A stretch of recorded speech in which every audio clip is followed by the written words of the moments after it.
O povo indígena tem regado com sangue cada hectare dos 8 milhões de quilômetros quadrados do Brasil. Os senhores são testemunhas disso.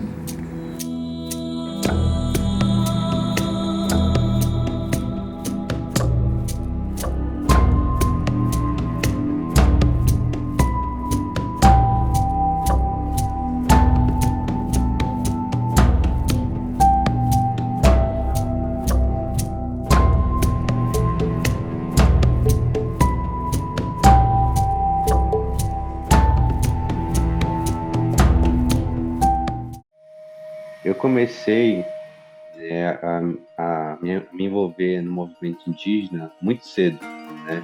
Quando eu tinha 5 anos de idade, ou até mesmo menos, porque meus pais, né, são militantes históricos dos partidos trabalhadores aqui no estado, né, nosso estado no Acre.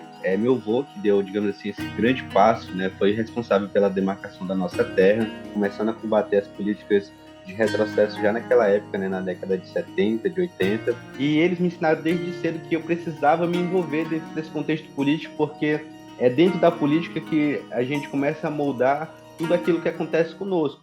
Eu comecei a pensar, né, sobre a importância da gente ter uma candidatura indígena que pudesse, de fato, chegar à Assembleia Legislativa do nosso estado. A gente vem construindo essa narrativa que não começou comigo, né, começou com os meus ancestrais, sobretudo com meu avô, né, que é uma liderança indígena que esteve nos diálogos da Constituinte de 88.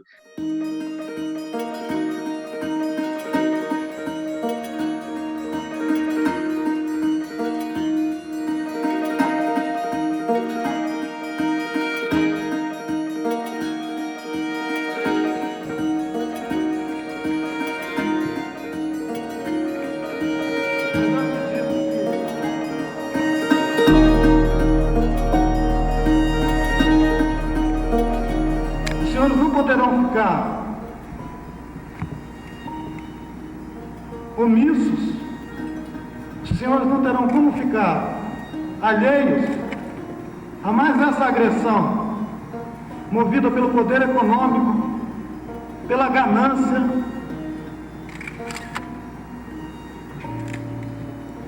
pela ignorância do que significa ser um povo indígena. O povo indígena tem um jeito de pensar, tem um jeito de viver,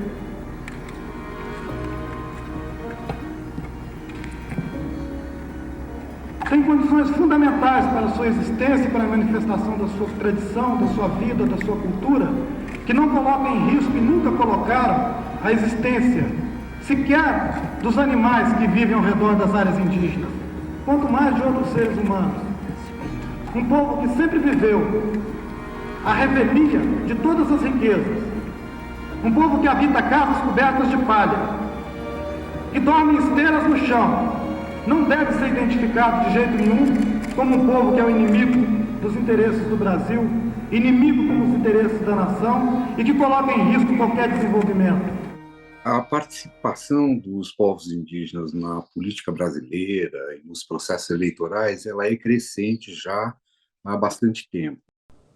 Quando eu entrei no político, gente falava, imagina como que Juru não vai entrar na plenária.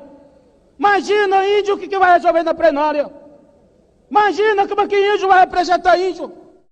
Talvez ele pode representar mais melhor. E qualquer um deputado, e qualquer senador, e qualquer um presidente da República. A Constituição de 88 fez uma mudança muito importante na nossa tradição constitucional, que foi de passar a tratar os direitos indígenas como direitos permanentes, não apenas como direitos provisórios. Então, os povos indígenas passaram a ser atores permanentes dentro da sociedade brasileira. Houve uma aproximação histórica muito importante entre os povos indígenas e a sociedade do Estado brasileiro. Essa situação que veio evoluindo lentamente ao longo desses últimos 34 anos, posteriores à promulgação da Constituição, se reverteu completamente nesses 4 anos do governo Bolsonaro, em que ele não demarca as terras, não cumpre sua obrigação constitucional de reconhecer os direitos territoriais e promove a invasão das terras já demarcadas, já homologadas, por frentes predatórias de exploração predatória de minérios ou de madeira, ou de outras atividades econômicas de interesse de terceiros.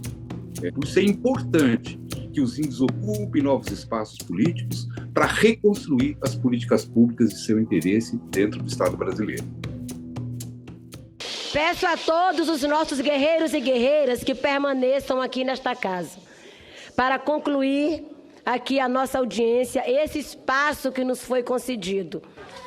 Esse artigo na Constituição, mas que trata ali dos direitos coletivos, o direito territorial dos povos indígenas, uma educação básica diferenciada e uma saúde de qualidade para os povos indígenas. Então, são 3 momentos. Nesse momento pré-constituinte, que as lideranças se organizaram para garantir o direito, esse momento pós-constituinte, que nos organizamos para lutar pela implementação do direito, e esse terceiro momento, e em especial esse momento do governo Bolsonaro, lutar para não perder o direito adquirido. No governo Bolsonaro, tudo que a gente conseguiu consolidar foi desmontado. Além do enfraquecimento da FUNAI, Bolsonaro se declarou inimigo dos povos indígenas. E quando ele negou, a demarcação de terras indígenas, ele chamou para a briga.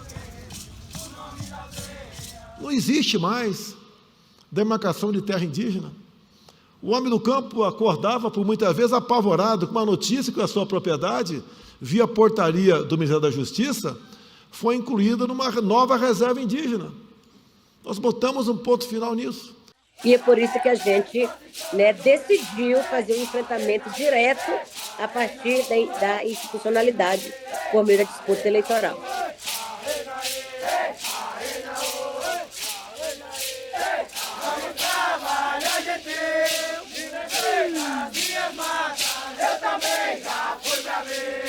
Então, já nas eleições municipais de 2020, nós tivemos uma participação recorde, de candidatos indígenas a prefeito, a vice-prefeito, a vereadores, e também um número recorde de eleitos, de 20%. A própria experiência do mandato da deputada Joênia Wapichana, o exemplo dela é um exemplo muito importante. Não sei se todos se lembram que o presidente Bolsonaro queria enfiar a FUNAI no Ministério da Agricultura, e colocou isso numa medida provisória de organização do Estado no início do seu governo. Isso foi derrubado no Congresso, e ela foi uma pessoa importante, em liderar esse movimento por não permitir essa aberração. A deputada Joênia foi importante para aprovar uma lei que fizesse com que o governo estabelecesse uma programação específica de atenção à saúde aos povos indígenas durante a pandemia, mesmo ela estando sozinha entre 513 deputados, fez muita diferença do ponto de vista do tratamento dos direitos indígenas. E a expectativa é que, tendo uma bancada, ela certamente poderá multiplicar esse efeito positivo que o mandato da Joênia teve. E, quem sabe, inclusive, ocupando funções no próprio Poder Executivo, a depender do resultado das eleições presidenciais. E a gente espera também que um contingente importante de eleitores não indígenas reconheçam a importância da gente ter a diversidade brasileira presente no parlamento.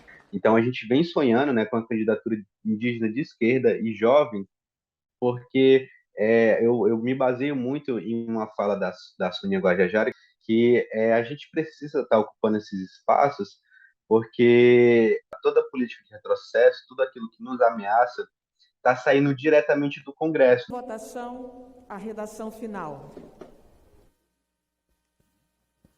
Aqueles que forem pela aprovação permaneçam como se acham. Povos indígenas hoje têm em torno de 13% do território nacional.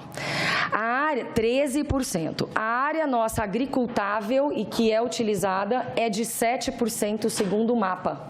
Por que com tanta terra os povos indígenas ainda têm que viver sofrendo e vindo nessa casa pedir? A sua fala aqui retrata muito bem o pensamento mesmo que tem esse setor ruralista que compõe a Câmara e o Senado, que quer a qualquer custo flexibilizar a legislação ambiental para poder explorar os territórios.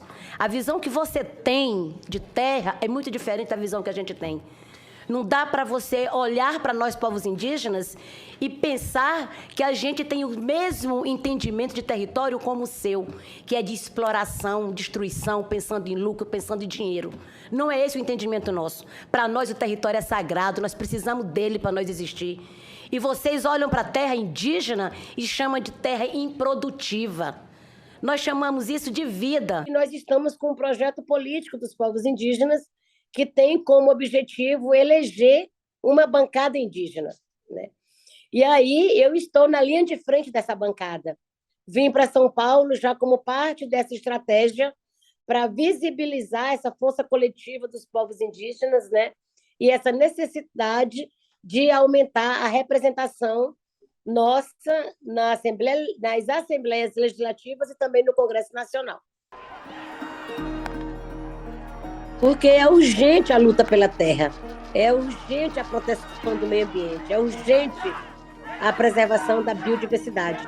E ninguém melhor do que nós, povos indígenas, mulheres indígenas, para garantir essa proteção. Mas nós queremos eleger pelo menos 3 representantes para o Congresso Nacional e mais uns tantos aí para as Assembleias Legislativas. Então a gente quer formar a bancada do COCA no Congresso, formar a bancada do COCA na Assembleia Legislativa. E o meu sonho é que daqui para frente seja natural a gente ver cada vez mais candidaturas indígenas jovens, e é onde nós queremos chegar, em todos os espaços.